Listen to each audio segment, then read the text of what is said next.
Welcome to F online classes. आज का हमारा सब्जेक्ट साइंस है। क्लास 8 का हम चैप्टर नंबर 7 ले रहे हैं, जो है the cell structure and functions. हम इस चैप्टर में किसके बारे में पढ़ेंगे? सेल स्ट्रक्चर एंड फंक्शंस के बारे में पढ़ेंगे। सेल स्ट्रक्चर एंड फंक्शंस क्या है देखेंगे। इसके अंदर ऑब्जेक्टिव टू लर्न्स क्या है? Objective to learns. तो इसके अंदर जो हम सीखेंगे, जो समझेंगे, वो क्या है? फर्स्ट ऑफ ऑल क्या है? The discovery of cells and cell theory. हम इसके अंदर जानेंगे, सीखेंगे किसके बारे में? डिस्कवरी ऑफ सेल्स, मतलब सेल की किस तरीके से इजाद हुई और उसकी सेल थ्योरी क्या है। फिर इसके बाद नेक्स्ट जो ऑब्जेक्टिव है हमारा, यूनिसेलुलर एंड मल्टीसेलुलर ऑर्गेनिजम्स, और हम जानेंगे यूनिसेलुलर और मल्टीसेलुलर ऑर्गेनिजम्स के बारे में। फिर इसके बाद थर्ड पॉइंट होगा हमारा differences and similarities between plants and animal cell. हम प्लांट और एनिमल सेल के अंदर डिफरेंस और सिमिलरिटीज मतलब क्या है, इसके बारे में हम जानेंगे कि प्लांट और एनिमल सेल के अंदर के दोनों के बीच में क्या सिमिलरिटीज है और क्या डिफरेंसेस है। ठीक है। फिर इसके बाद नेक्स्ट पॉइंट जो हमारा फोर्थ पॉइंट होगा, cell structure and cell division. हम सेल स्ट्रक्चर और सेल डिवीजन के बारे में हम समझेंगे। फर्स्ट ऑफ ऑल हम इस चैप्टर का इंट्रोडक्शन लेंगे, the discovery of cells and cell theory. तो अब क्या देखते हैं हम? इंट्रोडक्शन। इंट्रोडक्शन क्या है? सबसे पहले हम इस चैप्टर के बारे में इंट्रोडक्शन। असल जो चैप्टर है किस चीज पर डिपेंड करता है? इसका जो टाइटल है the cell structure and function. तो हम सबसे पहले सेल के बारे में जानेंगे। सेल क्या है? What is cell? सेल क्या है? तो सेल के बारे में जानेंगे। Cell is a structural and functional unit of life. क्या है ये? स्ट्रक्चरल और फंक्शनल यूनिट ऑफ लाइफ है ये, मतलब स्ट्रक्चर और फंक्शन की इकाई है जिंदगी की। मतलब क्या है? कोई भी लाइफ है तो किससे बनती है? वो सेल से स्टार्ट होती है। क्या किससे स्टार्ट होती है? सेल से। जब एक सेल, दो सेल, उसका तो इस तरीके से जब मिलते चले जाएंगे तो तब जाके कोई इंडिविजुअल तैयार होता है। तो क्या है? ये जो सेल जो होता है कि यूनिट ऑफ लाइफ कहलाता है। क्या कहलाता है? यूनिट ऑफ लाइफ, मतलब structural and functional unit of life. तो इस चीज का ध्यान रखना। अगर पूछा जाए व्हाट इज सेल, तो सेल क्या है? Cell is a structural and functional unit of life. जैसे कि कोई बिल्डिंग है, बिल्डिंग को बनाने के लिए सबसे जो छोटी इकाई जो होती है, यूनिट जो होती है, ब्रिक्स होती है, मतलब ईंटें होती हैं। जब एक एक ईंट आप रो में लगाते चले जाएंगे, उसके ऊपर फिर दूसरी रो, तीसरी रो लगाते चले जाएंगे, तो क्या होगा? एक दीवार तैयार हो जाती है, वॉल तैयार हो जाती है। तो इसी तरीके से जो है बिल्डिंग की जो सबसे छोटी जो यूनिट होती है वो क्या होती है? ब्रिक्स होती है, मतलब ईंट होती है। इसी तरीके से जो है लाइफ की जो सबसे छोटी इकाई है वो क्या है? सेल है। अब हम जानेंगे इसके बाद the discovery of cell and cell theory. Cell के बारे में कैसे पता चला, इसकी किस तरीके से इजाद हुआ, खोज कैसे हुई। इन क्या है? इन 1665 किसके 1665 के अंदर cells were discovered by an English scientist. क्या था? इंग्लिश साइंटिस्ट ने डिस्कवर किया, नेम रॉबर्ट हुक। उसका क्या नाम था? रॉबर्ट हुक, जिसने सेल को क्या है? डिस्कवर किया। और कब किया? 1665 के अंदर। while examine a dried section of cork tree। वो क्या है? cork tree। जब वो एग्जामिन कर रहे थे किस चीज का? एक cork tree का। cork क्या है? जैसे बोतल वगैरह पे हम पहले क्या, अब तो कैप लगा देते हैं हम, पहले कैप की जगह क्या होता था? एक लीड हुआ करती थी जो बोतल के मुंह के अंदर जो है फंसा दिया करते थे। तो क्या है? cork ट्री की वो एग्जामिन कर रहे थे, dry section of cork tree with a crude light microscope. वो माइक्रोस्कोप के अंदर उसकी क्या कर रहे थे? एग्जामिन कर रहे थे, देख रहे थे उसे। तो उन्होंने क्या ऑब्जर्व करा? ही ऑब्जर्व स्मॉल चैम्बर्स और बॉक्स लाइक स्ट्रक्चर। उन्होंने क्या ऑब्जर्व करा? स्मॉल चैम्बर्स और box like structures and named them cell. फिर उन्होंने जब उन्होंने देखा उस ड्राई कोर को जब माइक्रोस्कोप के अंदर, तो उस ड्राई कॉर्क के सेक्शन के अंदर उन्होंने चैम्बर लाइक स्ट्रक्चर देखा या बॉक्स लाइक स्ट्रक्चर देखा। तो उन्होंने उसका क्या नाम रखा? सेल्स रखा। मतलब कुछ इस तरीके का स्ट्रक्चर उन्हें नजर आया, कुछ इस तरीके का स्ट्रक्चर उन्हें नजर आया था।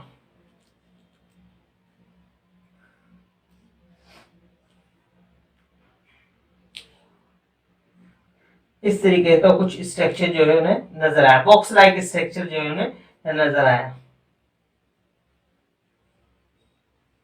कुछ चैम्बर ऐसे। मतलब कुछ इस तरीके का स्ट्रक्चर उन्हें नजर आया, मतलब बॉक्स लाइक, या हम चैम्बर कह सकते हैं। तो उन्होंने उसको क्या कहा, सेल कहा। क्या नाम दिया उसे, सेल्स का। अब हम देखते हैं सेल थ्योरी। ये तो हमने बता दिया किस तरीके से डिस्कवर हुआ और किसने इसको डिस्कवर किया, रॉबर्ट हुक। नाम याद रखना, क्या नाम है साइंटिस्ट का, इंग्लिश साइंटिस्ट है, क्या नाम है, रॉबर्ट हुक। इसे हमने अंडरलाइन कर लिया ताकि याद रहे आपको। और किस सन के अंदर, 1665 के अंदर, 1665 के अंदर, 1665 याद रखिएगा। और किस साइंटिस्ट ने किया, एक इंग्लिश साइंटिस्ट था जिसका नाम क्या था, रॉबर्ट हुक। और किस चीज के अंदर, एक dried section of cork tree. अब देखते हैं हम cell theory. Cell theory, cell theory क्या है देखते हैं। In 1838 the formation of the cell theory was first proposed by two German biologists named Matthias Schleiden and Theodor Schwann. मतलब 1838 के अंदर जो सेल थ्योरी पहली बार जो प्रपोज की गई, मतलब दी गई, किसके द्वारा दी गई, दो जर्मन बायोलॉजिस्ट के द्वारा दी गई, जिसका नाम क्या था, Matthias Schleiden and Theodor Schwann के द्वारा ये थ्योरी दी गई। This theory had the following major conclusions. इस थ्योरी से बहुत सारे जो है कुछ बड़े बड़े कंक्लूजन्स निकले। वो क्या था, फर्स्ट कंक्लूजन क्या है इसका, इस थ्योरी का देखेंगे। All organisms are compose of cell. जितने भी ऑर्गेनिज्म है वो किससे बने हुए हैं, सेल्स के बने हुए हैं। The cell is the structural and functional unit of living thing, all living things. ये क्या है, सभी जानदार की, जितने भी लिविंग थिंग्स हैं उनकी स्ट्रक्चरल और फंक्शनल यूनिट है। ठीक है, फिर थर्ड पॉइंट इसके अंदर क्या दिया है इसके कंक्लूजन का, all cells come from pre existing cells by division. और जितने भी सेल हैं वो अपने प्री एग्जिस्टिंग सेल से ही आते हैं और सेम उन्हीं से ही है, मतलब पेरेंट सेल से ही होते हैं वो, अपने अपने प्री एग्जिस्ट जो सेल है जो उसी से ही वो सेल डिवीजन के द्वारा बनते हैं। क्यों, जो पेरेंट सेल होता है उसका डिवीजन होता है, उसके जो सेल्स बनते हैं डिवीजन होने के बाद वो डॉटर सेल कहलाते हैं। फिर उन डॉटर सेल का डिवीजन होता है, वो पेरेंट होते हैं, तो उनके जो वो डिवीजन होने के बाद जो न्यू सेल्स बनते हैं वो डॉटर सेल हो जाते हैं, वो पेरेंट सेल हो जाते हैं। तो वो अपने ही पेरेंट सेल से ही बनते हैं। फिर उसके बाद फोर्थ पॉइंट है सेल्स कंटेन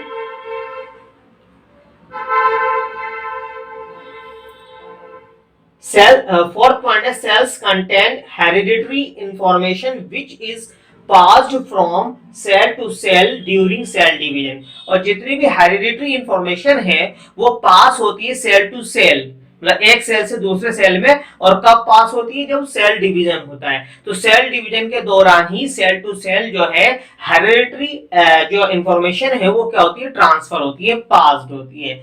फिफ्थ पॉइंट क्या है, all cells are basically same in chemical composition. जितने भी सेल हैं उन सबका जो है केमिकल कंपोजिशन क्या होता है, सेम होता है।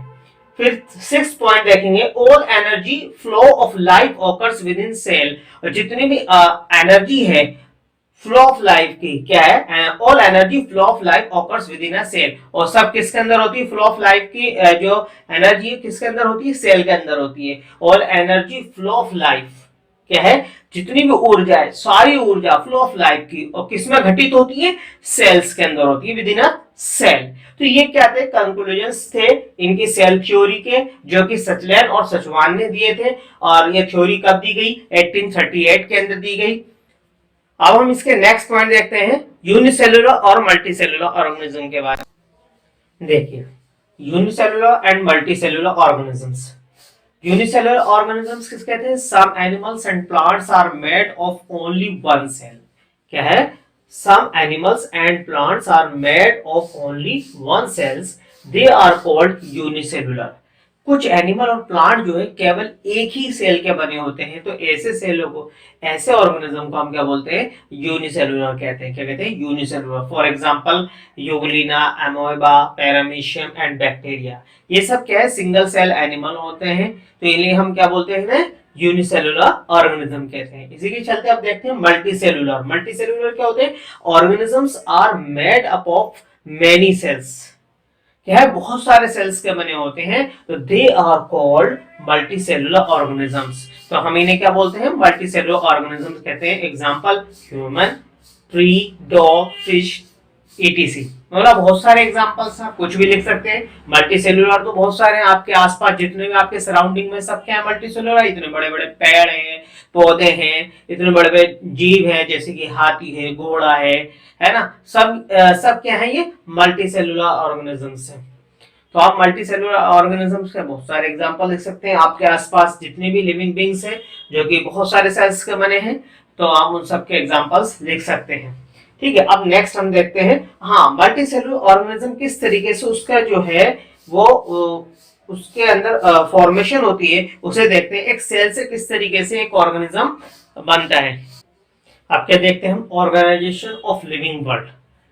लिविंग वर्ल्ड की ऑर्गेनाइजेशन, किस तरीके से एक लिविंग वर्ल्ड का निर्माण होता है। Lower level of organisation in a multicellular organism. एक लोअर लेवल ऑफ ऑर्गेनाइजेशन जो है एक मल्टी सेलुलर ऑर्गेनिज्म तक कैसे पहुंच जाता है। तो लोअर लेवल ऑर्गेनाइजेशन जो होता है कैसे स्टार्ट होता है, सेलुलर स्टार्ट होता है। क्या होता है, सेल से। किससे स्टार्ट होता है, सेल से। सेल्स की जब ग्रुपिंग होती है, क्या होती है, सेल्स की क्या होती है, ग्रुप होता है, ग्रुप तैयार होता है। जब बहुत सारे सेल्स इकट्ठा होते हैं तो वो किसका, उस ग्रुप को हम क्या बोलते हैं, टिश्यूज कहते हैं। क्या कहते हैं, टिश्यू। बस सेल्स की ग्रुपिंग जब होती है, बहुत सारे सेल्स इकट्ठा होते हैं, एक जैसे सेल इकट्ठा होते हैं, गैदरिंग होती है उनकी, तो उस ग्रुप को हम क्या बोलते हैं, उस सेल्स के। याद रखिएगा, जो सेल्स का जो ग्रुप होता है वो एक ही जैसे सेल्स की ग्रुपिंग होती है, यानी कि अलग अलग सेल्स की सेम सेल की ग्रुपिंग होती है, तो उसे हम क्या बोलते हैं, टिश्यू कहते हैं। और टिश्यू की ग्रुपिंग होती है, जब बहुत सारे टिश्यूज इकट्ठा होते हैं तो क्या बनता है, ऑर्गन बनते हैं। तो इस चीज का भी ध्यान रखिए, टिश्यूज जो होंगे सेम लाइक टिश्यूज का ग्रुप बनेगा, तभी जाके ऑर्गन बनेगा। ठीक है, और जब बहुत सारे ऑर्गन तैयार होते हैं तो क्या होता है, एक ऑर्गन सिस्टम बनता है। और ऑर्गन सिस्टम बन जाता है तो तब एक ऑर्गेनिज्म तैयार हो जाता है, एक इंडिविजुअल तैयार हो जाता है।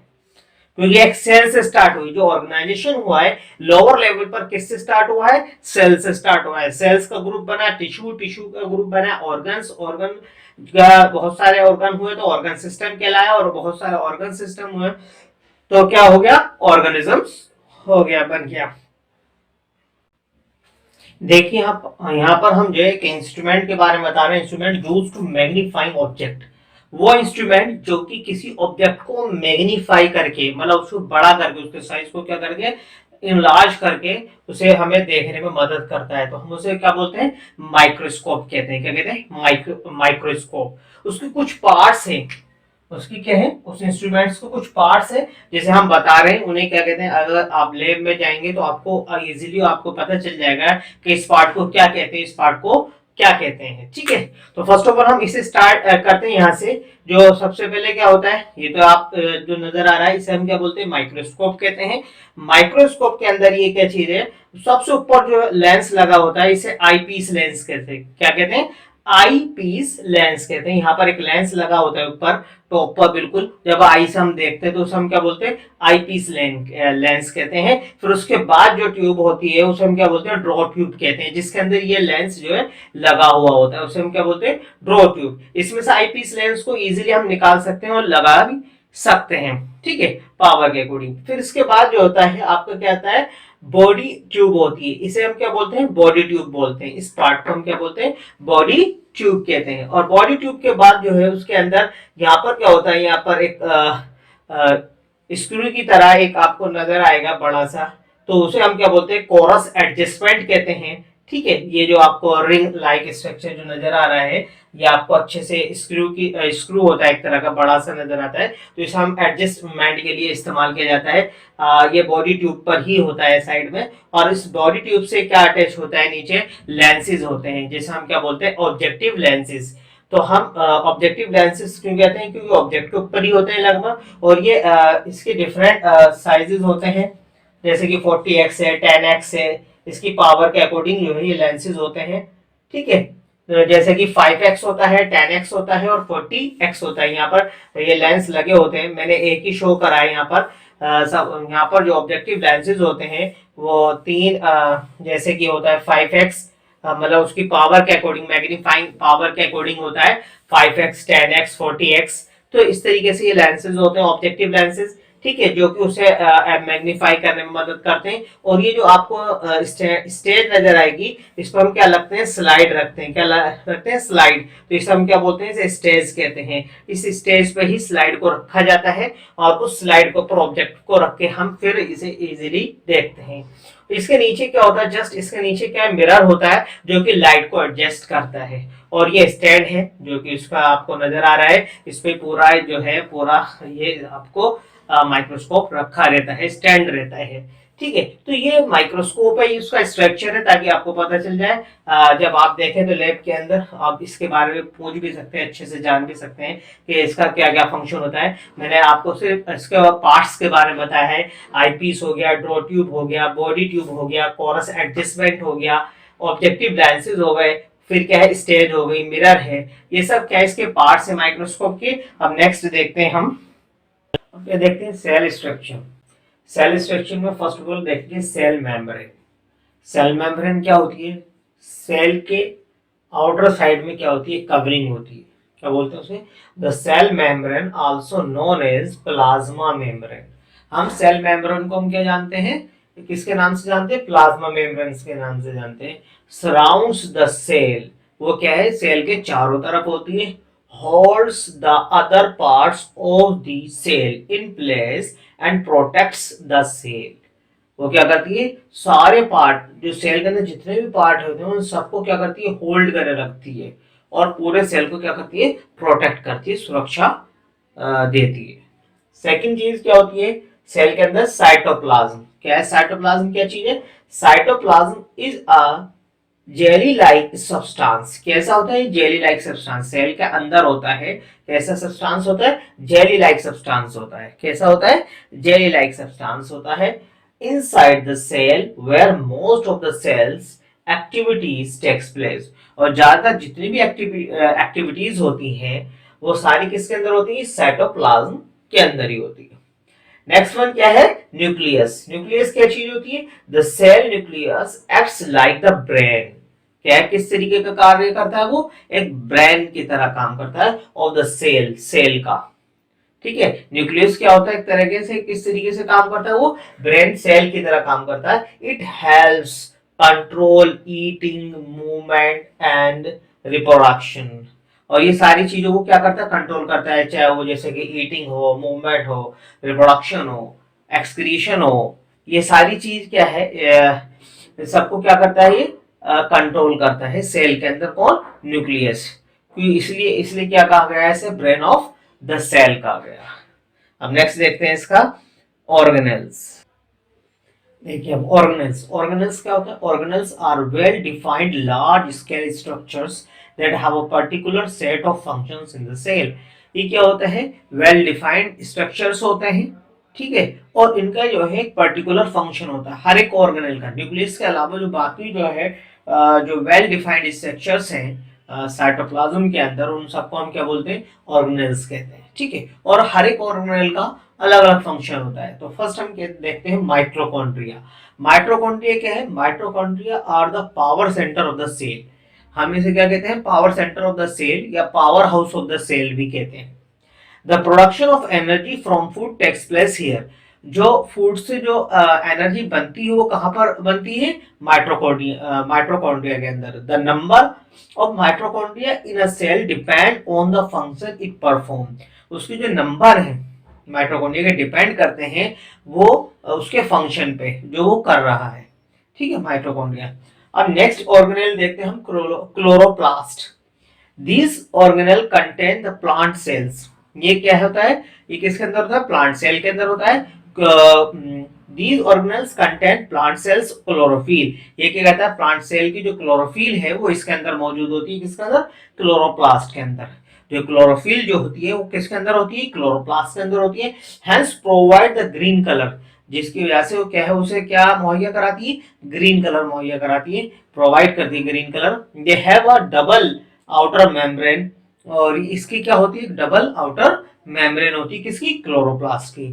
फोटोसिंथेसिस टेक्स प्लेस हियर, और असल में फोटोसिंथेसिस यहीं इसी प्लेस में ही, इसी ऑर्गेनेल में ही होती है। हम नेक्स्ट देखते हैं हम इसका अगला ऑर्गेनेल क्या है उसे देखते हैं। देखिए endoplasmic reticulum, it is a continuation of outer nuclear membrane and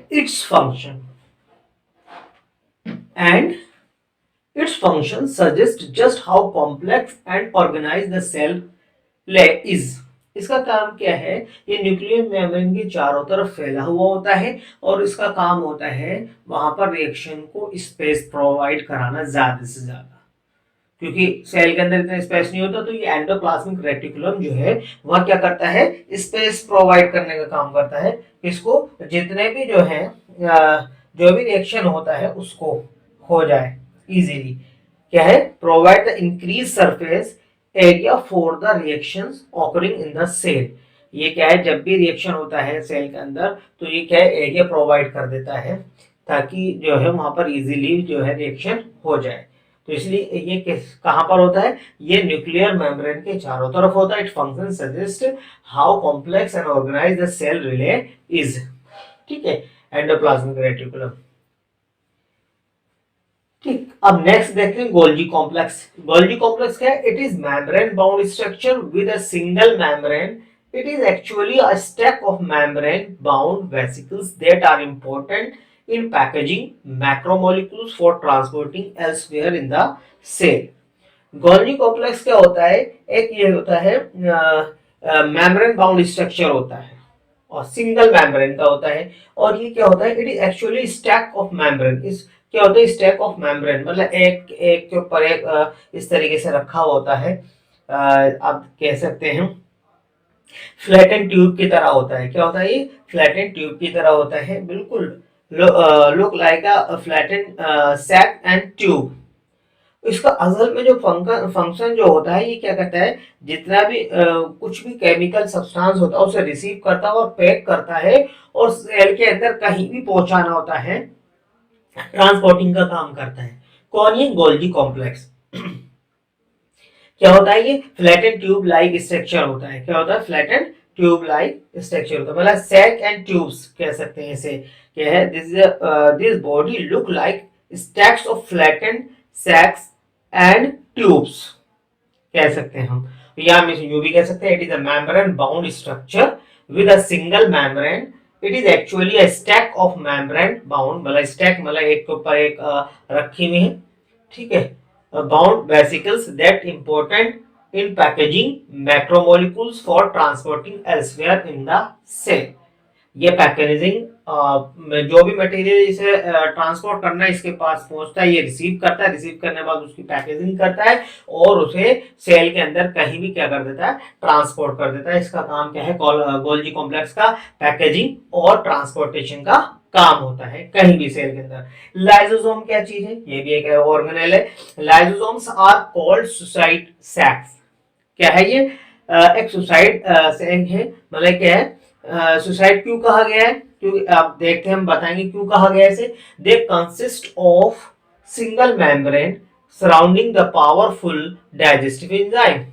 क्या होता है, इसके एक सिंगल मेम्ब्रेन होती है और उसके अंदर क्या है, पावरफुल क्या होता है, डाइजेस्टिव एंजाइम्स होते हैं। अगर इसकी वॉल जो है, अगर इसकी मेम्ब्रेन कहीं से रप्चर हो जाती है तो इसके अंदर पावरफुल डाइजेस्टिव एंजाइम्स होते हैं, अगर वो बाहर निकल जाते हैं तो वो आसपास के जितने भी ऑर्गेनेल्स होते हैं सेल के अंदर उन सबको क्या कर देता है, खत्म कर देगा, डिस्ट्रॉय कर देगा।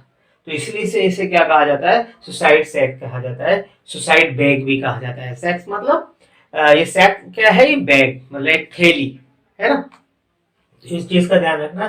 तो लाइसोसोम क्या है, सुसाइड बैग भी कहते हैं, सुसाइड सैक्स भी कहते हैं। तो ये क्या होता है, इसके अंदर क्या है, पावरफुल डाइजेस्टिव एंजाइम्स होते हैं। अगर इसकी जो मेम्ब्रेन है कहीं से रप्चर हो जाती है, फट जाती है, तो उसके अंदर से वो डाइजेस्टिव एंजाइम है, जो पावरफुल डाइजेस्टिव एंजाइम है, वो निकल आएंगे और उसे पूरे आसपास के जितने भी ऑर्गेनेल्स हैं उन सबको क्या कर देंगे, डिस्ट्रॉय कर देंगे, खत्म कर देंगे। इसलिए इसे सुसाइड बैग भी जाता है। अब नेक्स्ट इसका है जो लास्ट वन है, ribosomes. The rough endoplasmic reticulum has ribosomes. जो रफ एंडोप्लाज्मिक रेटिकुलम होता है उसमें क्या होता है, उसके साथ क्या होते हैं, राइबोसोम्स अटैच टू इट।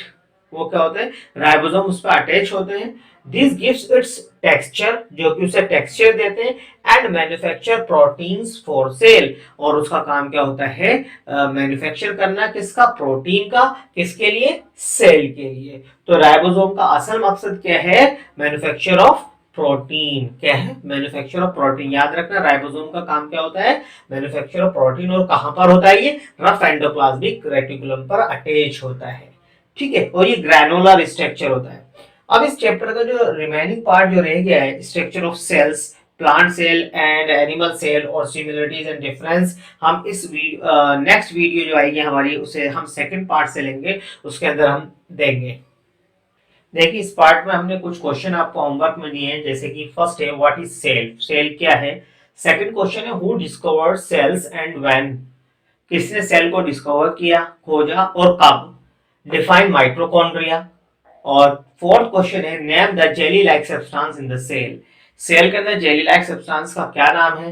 फिर है which organelle known as suicide sac या बैग इन द सेल, कौन सा ऑर्गेनेल है जो जाना जाता है सुसाइड बैग या सुसाइड सैक के नाम से।